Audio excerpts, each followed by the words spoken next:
সাধারণত চোখ চামড়া হলুদ, প্রস্রাব গাঢ়, মল বা পায়খানা প্যাকাশে, চুলকানি, ক্ষেত্রবিশেষে আরও কিছু লক্ষণ প্রকাশ পেলে এটিকে আমরা জন্ডিস বলি। জন্ডিসকে আমরা 3 ভাগে ভাগ করি: প্রি হ্যাপাটিক, হ্যাপাটিক এবং পোস্ট হ্যাপাটিক। হ্যাপা শব্দের অর্থ লিভার। লিভারজনিত হলে আমরা এটিকে বলি হ্যাপাটিক।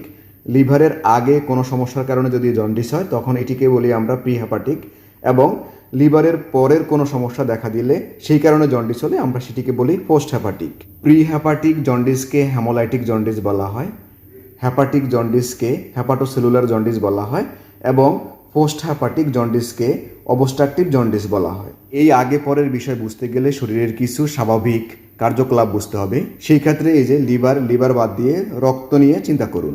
স্বাভাবিকভাবে আমাদের রক্তে থাকা লোহিত রক্তকণিকা বা আরবিসি 120 দিন পর মরে যায়।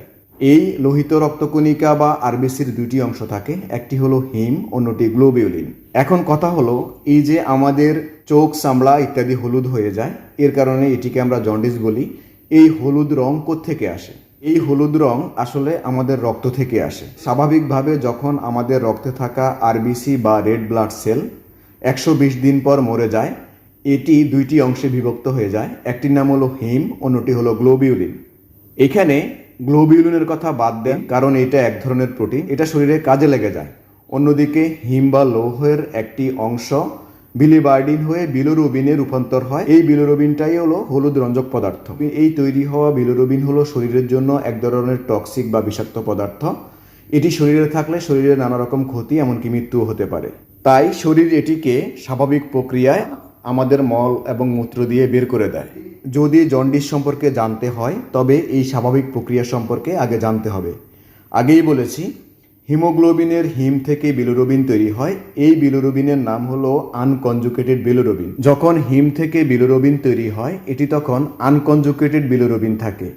এখানে আনকনজুগেটেড হলো এটি আসলে চর্বিতে দ্রবণীয়, পানিতে দ্রবণীয় নয়। অন্যদিকে যদি এটি মলের সাথে বা মূত্রের সাথে বের হতে হয় এটিকে পানিতে দ্রবণীয় হতে হবে। এই আনকনজুগেটেড বিলিরুবিন পানিতে দ্রবণীয় হতে হলে তাকে কিছু স্বাভাবিক পথ অতিক্রম করতে হবে। সেই ক্ষেত্রে এই যে আনকনজুগেটেড বিলিরুবিন আমাদের রক্তের মাধ্যমে লিভারে চলে আসে। লিভারে থাকা একটি এনজাইম যার নাম হলো ইউডিপি, গ্লুকুরোনাইল ট্রান্সফারেন্স, এই আনকনজুগেটেড বিলিরুবিনের সাথে মিলিত হয়ে এটিকে কনজুগেটেড বা পানিতে দ্রবণীয় করে তোলে। কিন্তু এটি যেহেতু আমাদের মলমূত্র দিয়ে বের হবে সেটিকে ইন্টেস্টাইন বা আমাদের অন্ত্রে আসতে হবে। সেই ক্ষেত্রে এই যে বিলিরুবিন এটি আমাদের গল ব্লাডারের মাধ্যমে এই পাশ দিয়ে আমাদের বৃহদন্ত্রের এইখানে চলে আসে। এখানে এসে এই কনজুগেটেড বিলিরুবিন লিভারের থেকে যে এনজাইমটি নিয়ে এসেছিল সেটিকে ছেড়ে দেয়, যার ফলে এই বিলিরুবিন আবার আনকনজুগেটেড বিলিরুবিন হয়ে পড়ে। এখানে লিভারের যে এনজাইমের কথা বলেছিলাম এটি বিশেষভাবে মনে রাখুন। অন্যদিকে এইখানে থাকা আবার আনকনজুগেটেড হওয়া বিলিরুবিন আমাদের এই অন্ত্রে থাকা ব্যাকটেরিয়ার মাধ্যমে এটি আবার কনজুগেটেড বিলিরুবিন হয়ে পড়ে এবং এটি আমাদের মলের সাথে এবং মূত্রের সাথে বের হয়ে যায়। এই কারণে আমাদের মল এবং মূত্র হালকা হলুদ ভাব হয়। এটি শরীরের স্বাভাবিক প্রক্রিয়া। এবার আমরা আবার জন্ডিসের প্রকারভেদে চলে আসি। মনে রাখবেন, রক্তে বিলিরুবিনের পরিমাণ যদি 0.1 থেকে 1.2 গ্রাম পার ডেসিলিটার হয় এটি স্বাভাবিক মাত্রা। এই বিলিরুবিনের মাত্রা এর বেশি হলে এটিকে আমরা জন্ডিস বলি। তাহলে আবার আমরা আমাদের আগের যে প্রি হ্যাপাটিক, হ্যাপাটিক এবং পোস্ট হ্যাপাটিক বিষয়টা নিয়ে চলে আসি। তার কারণ হচ্ছে, মনে রাখবেন, সেই রক্ত থেকে শুরু করে পায়খানা দিয়ে বের হওয়ার যত রাস্তা এই বিলিরুবিন অতিক্রম করেছে এর কোথায়ও ব্যাঘাত ঘটলেই আসলে আমরা এটিকে জন্ডিস বলি। সেই অনুযায়ী এটিকে 3 ভাগে ভাগ করা হয়েছে। প্রি হ্যাপাটিক জন্ডিস মানে আমাদের এই যে লিভার অথবা অন্ত্রের এই দিকে কোনো সমস্যা নাই, সমস্যা হলো আমাদের রক্তে। যদি প্রচুর পরিমাণ আরবিসি অথবা রেড ব্লাড সেল ভেঙে যায় তবে সেখান থেকে প্রচুর পরিমাণে হিম তৈরি হয়। হতে পারে আমাদের ম্যালেরিয়া জ্বরের কারণে অথবা হেমোলাইটিক অ্যানিমিয়ার কারণে।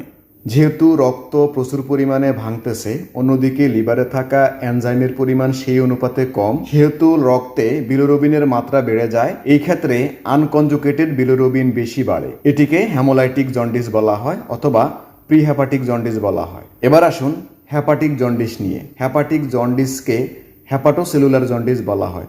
সাধারণত হ্যাপাটাইটিস এ, বি, সি অথবা লিভার সিরোসিস, লিভারের সেল যদি কোনো কারণে বিনষ্ট হয় অথবা ইনফ্লামেশন হয় তখন আসলে এই জন্ডিস দেখা দেয়। সেই ক্ষেত্রে স্বাভাবিকভাবে যে রক্ত ভেঙে হিম তৈরি হয়, কিন্তু লিভারের সমস্যার কারণে লিভারের যে এনজাইম কনজুগেটেড করার কথা ছিল, যেহেতু লিভার এখানে ক্ষতিগ্রস্ত হয়েছে, সেখানে উল্লেখযোগ্যভাবে এই এনজাইমের পরিমাণ কমে যায়। সুতরাং রক্তে বিলিরুবিনের মাত্রা বেড়ে যায়। এটিকে সাধারণত হেপাটোসেলুলার জন্ডিস বলা হয়। এই ক্ষেত্রে কনজুগেটেড এবং আনকনজুগেটেড দুই রকম বিলিরুবিনই বাড়ে। এবার বলবো পোস্ট হ্যাপাটিক জন্ডিস নিয়ে। পোস্ট হ্যাপাটিক জন্ডিস মানে সমস্যাটা হলো লিভারের পরে। এটির আরেক নাম অবস্ট্রাকটিভ জন্ডিস।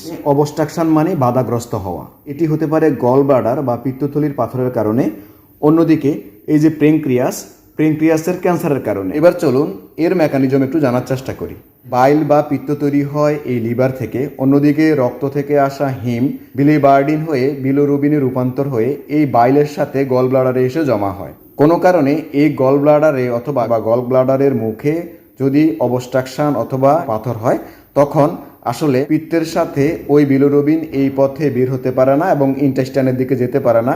এর ফলে রক্তে বিলিরুবিনের পরিমাণ বেড়ে যায়। এখন কথা হলো এটার সাথে প্যানক্রিয়াসের সম্পর্ক কি। এখানে মনে রাখতে হবে এই যে পিত্তনালীর মুখ এবং এই যে প্যানক্রিয়াসের মুখ একসাথে মিলিত হয়ে এখানে ওপেন হয়। এটা হলো আমাদের স্মল ইন্টেস্টাইনের একটি অংশ, এটার নাম ডিউডেনাম। আর এটিকে হেপাটোপ্যানক্রিয়াটিক অ্যাম্পুলা বলা হয়। প্রতিদিন এই যে পিত্তনালী থেকে পিত্ত এবং এই যে আমাদের প্যানক্রিয়াস থেকে প্যানক্রিয়াটিক জুস এইখানে আমাদের ইন্টেস্টাইনের এই জায়গায় ছেড়ে দেয় এবং সেটা হজমে বিভিন্ন কাজে লাগে।